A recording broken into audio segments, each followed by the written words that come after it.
신약성경 마가복음 10장 45절 같이 우리 합독하겠습니다. 인자가 온 것은 섬김을 받으려 함이 아니라 도리어 섬기려 하고 자기 목숨을 많은 사람의 대속물로 주려 함이니라. 아멘. 자, 오늘은 이제 구원론에 대해서 말씀드리겠습니다.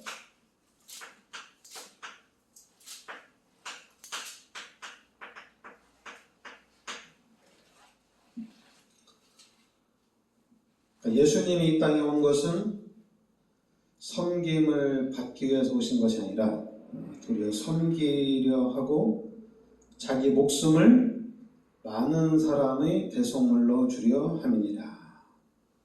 자기 목숨을 많은 사람의 대속물로 주려 함이라.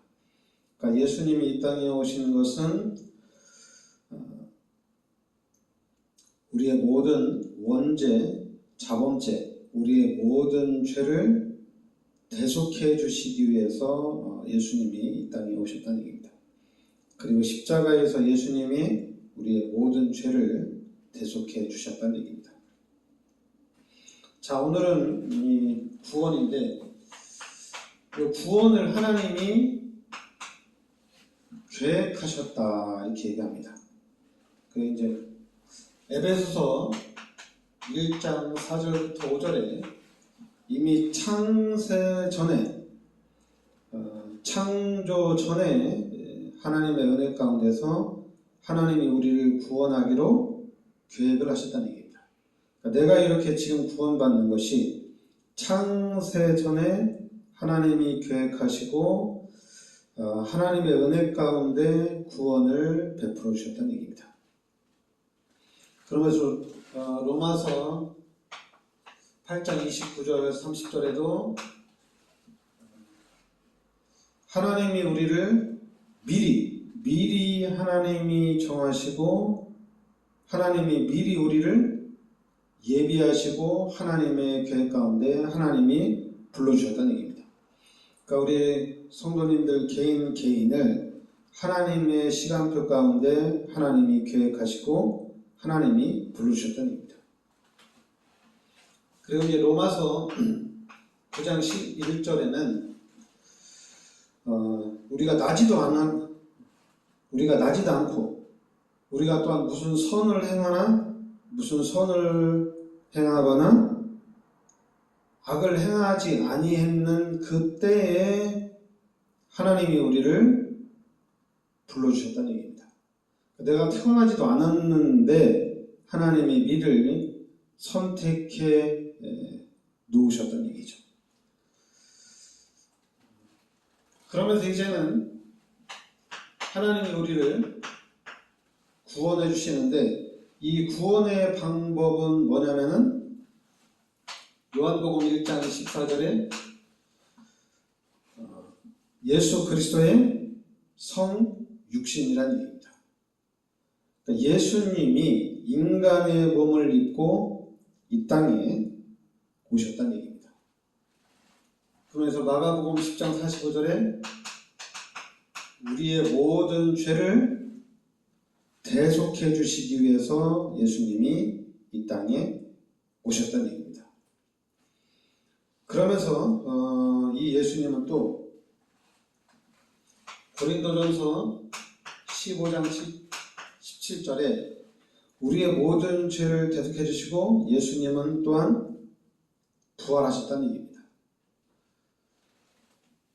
그러니까 창세 전에 미리 계획하시고 또 예수님이 이 땅에 오셔서 친히 예수님이 이 땅에 내려오셔서 인류의 모든 죄를 대속해 주시고 그리고 그 예수님이 부활하셨다.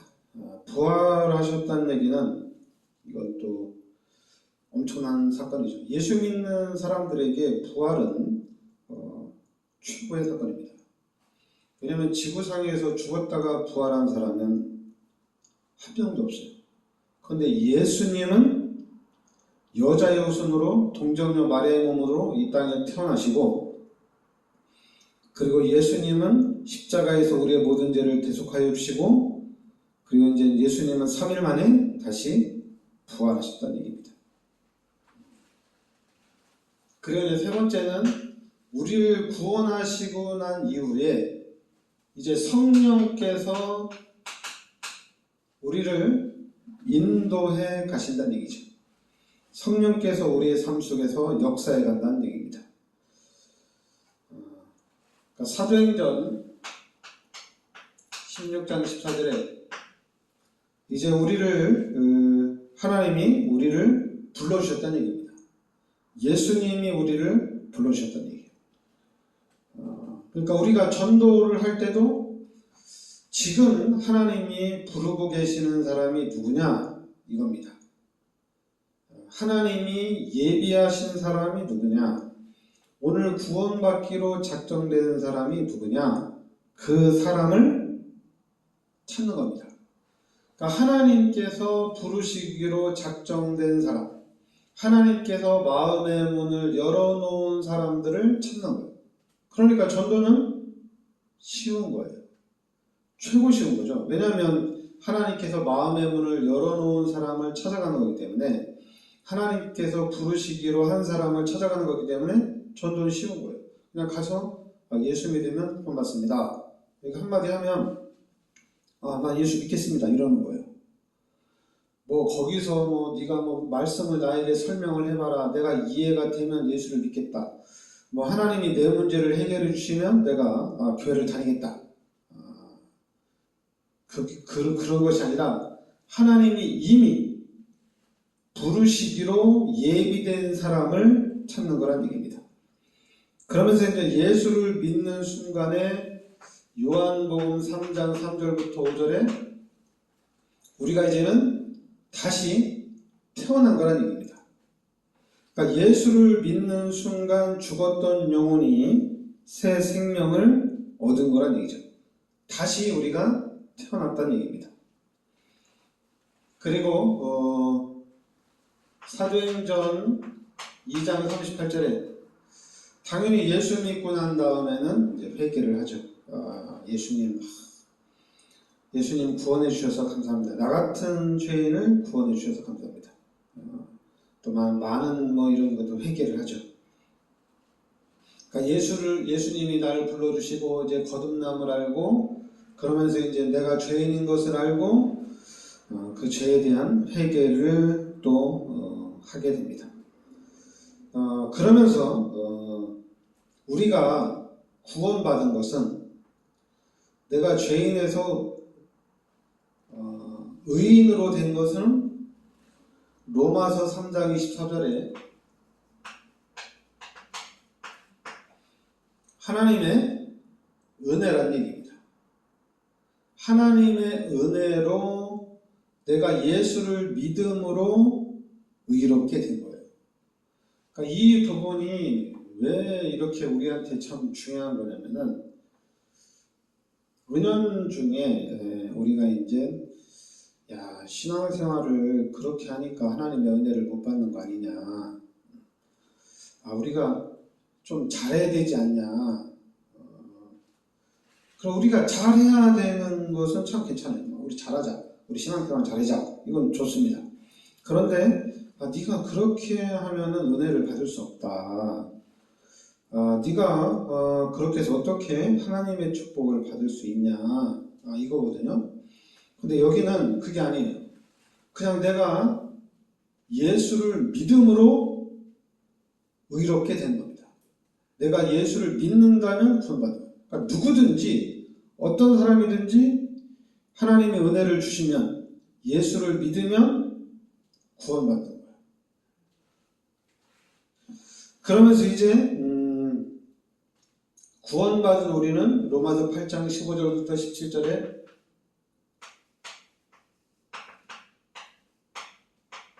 이제 우리가 하나님의 양자가 됐다는 얘기입니다. 그러니까 예수를 믿는 우리는 이제 하나님의 자녀가 돼서, 하나님의 자녀로 입양돼서 이제 상속자가 되었다, 이렇게 얘기합니다. 그러면서 데살로니가전서 4장 3절에는 이제 우리가 예수를 믿는 우리는 이제 성화, 변화가 일어나야 된다는 얘기입니다. 그래서 데살로니가전서 4장 3절에는 하나님의 뜻은 거룩이다 이렇게 얘기합니다. 하나님의 뜻이 무엇이냐? 거룩하여지는 것이다. 그러니까 예수를 믿는 사람들은 시간이 가면서 이렇게 변화가 일어난다는 얘기입니다. 그런데 예수를 믿는 사람이 변화가 안 일어난다. 그리고 변화가 된 것 같은데 또 다시 돌아간다. 이거는 예수를 믿긴 믿었는데 저 사람은 영혼만 구원받았구나 이럴 수가 있고, 또 반대로 저 사람은 진짜 예수 믿는 사람이 아니구나, 종교생활하는 사람이구나 이렇게 볼 수가 있습니다. 그러면서 요한복음 10장 28절 29절에는 구원받은 우리를 이제 성령께서, 하나님께서 끝까지 인도해 간다는 얘기입니다. 하나님께서 택하신 자를 끝까지 하나님이 보존하시고, 하나님께서 보존하시고 절대로 이 은혜가 끊어지지 않게 하신다는 얘기입니다.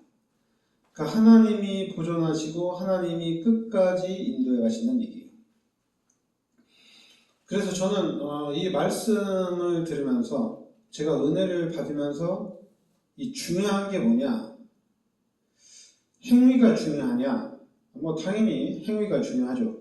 왜냐하면 우리가 행위를 잘못하면 하나님의 영광도 가리고 그 행위를 통해서 자꾸만 전도연문도 막히고 그럴 수가 있죠. 근데 그보다 더 중요한 게 뭐냐면은 이 믿음. 진짜 예수를 믿는 믿음이 너무 중요한 것 같아요. 우리는 끝까지 우리는 예수를 믿어야 돼요. 예수님이 나의 모든 죄를 십자가에 대속해 주신 것을 믿고, 예수님이 나를 구원해 주신 것을 내가 예수님을 믿습니다. 어느 상황에든지 예수를 믿는 것이 너무나도 중요한 것 같아요. 왜냐하면 교회 안에는, 이 교회는 시험을 봐서 교회를 오는 것도 아니고 또 면접을 봐서 교회를 오는 게 아니잖아요. 누구나 교회를 올 수가 있어요. 우리 교회는 아직 작은 교회니까 그렇지만, 만약에 큰 교회들은 수많은 사람들이 몰려올 수가 있거든요. 그럼 그 사람들이 몰려오는데 그 교회를 어떻게 관리하느냐, 이런 것들이 문제가 되잖아요. 그래서 큰 교회에서는 이런 문제, 저런 문제, 많은 문제도 일어날 수가 있잖아요. 근데 그걸 그러면 그런 문제를 지키기 위해서 자꾸만 교회 안에서 이것도 하고 저것도 할 수가 있거든요. 그러면 교회를 부흥시킨다면은 이건 참 어렵겠죠. 유지하는 게. 근데 우리가 예수를 믿는 사람이 교회에 있다면은 이거는 1명이든 100명이든 1000명이든 10,000명이든 상관이 없어요. 왜냐하면 예수 믿는 사람이 있기 때문에. 예수 믿는 사람이 있으면 이 예수 믿는 사람을 통해서 하나님이 이 성령께서 역사를 하거든요. 그러니까 아무리 귀신 역사한다 하더라도 예수 믿는 한 사람 때문에 성령이 역사하기 때문에 교회는 평온하다는 얘기입니다. 그 누가 와서 이 교회를 휘젓고 다닐 수가 없다는 얘기예요. 목사들은 목회를, 교회를 부흥시키려면 목회를 잘해야 되지 않느냐? 당연히 목회를 잘하면 교회가 부흥되어집니다. 그러나 그보다도 목사가 예수를 믿고 있으면은 그 믿음 안에서 성령이 계속 역사를 해요. 그럼 이 교회는 다 성령이 역사하니까 성령이 충만한 교회가 되는 거죠. 단지 성령이 충만하면 하나님의 은혜도 충만해지는 거예요. 그럼 당연히 귀신은 떠나가고 교회 안에는 하늘 군대로, 천군 천사로 역사하는 거예요. 한 사람이 믿음을 가지고 기도했는데 이 교회가 늘 성령 충만한 교회가 되어지는 겁니다. 그래서 우리 여주 예전교회가 끝까지 우리가 믿음을 가지고 기도하고 나가면은 이 여주 지역의 흑암이 완전히 무너지는 줄 믿습니다. 그러니까 장원 같은 경우는 여주 사람이니까 우리 교회가 여주에 세워지고 난 이후에, 그리고 우리 교회가 여주에 세워지기 전, 이런 모습들을 아마 장로님이 잘 보면은 역시 예수 믿는 교회, 복음 운동하는 교회가 세워짐으로 인해서 이 지역이 변화가 일어나는구나. 그건 뭐냐면, 변화가 일어난다는 얘기는 귀신이 떠나간다는 얘기입니다. 귀신, 흑암의 세력들이 꼼짝 못한다는 얘기죠. 귀신은 지역이 발전하고 사람들이 잘 사는 걸 싫어합니다. 왜냐하면 이 귀신은, 사탄은 하나님과의 완전 원수이기 때문에 이 귀신이 하나님을 공격해서 이길 수는 없거든요. 그러니까 하나님의 형상대로 창조된 우리 인간을 계속해서 힘들게 하는 게 사탄의 전략이에요. 근데 우리 여주예전교회가 이 여주에 세워져서 계속해서 그리스도 운동하고 복음 운동하니까 당연히 이 지역의 흑암이 떠나가고, 그리고 흑암이 떠나가면 이 지역이 살아나고 사람들이 평안해진다는 얘기입니다. 그래서 우리 교회가 끝까지 예수를 믿는 믿음으로 충만해야 될 줄 믿습니다. 그래서 이 지역을 살리고, 더 나아가서 민족을 살리고, 세계를 살리는 교회의 축복을 우리가 누려야 되겠습니다. 기도하겠습니다. 하나님, 은혜를 감사드립니다. 오늘 또 우리가 이렇게 주일 예배로 영광 돌리게 하여 주시니 감사드리고, 또 창세 전에 하나님의 계획 가운데 지금 이 시대에 하나님이 저희들을 구원하여 주시니 감사드립니다. 이젠 구원받은 하나님의 자녀로서 하나님이 나와 함께 하심을 알고 늘 하나님을 의지하고 하나님을 믿고 나아갈 수 있게 하여 주시옵소서. 그래서 우리의 삶이 온전히 하나님의 능력을 누리는 삶이 되게 하여 주시옵소서. 예수 그리스도의 은혜와 하나님의 크신 사랑과 성령의 대주인도 역사하심이 이 시대적인 축복 속에 들어와 있는 우리 전도자들 머리 위에 항상 함께 있을지어다. 아멘.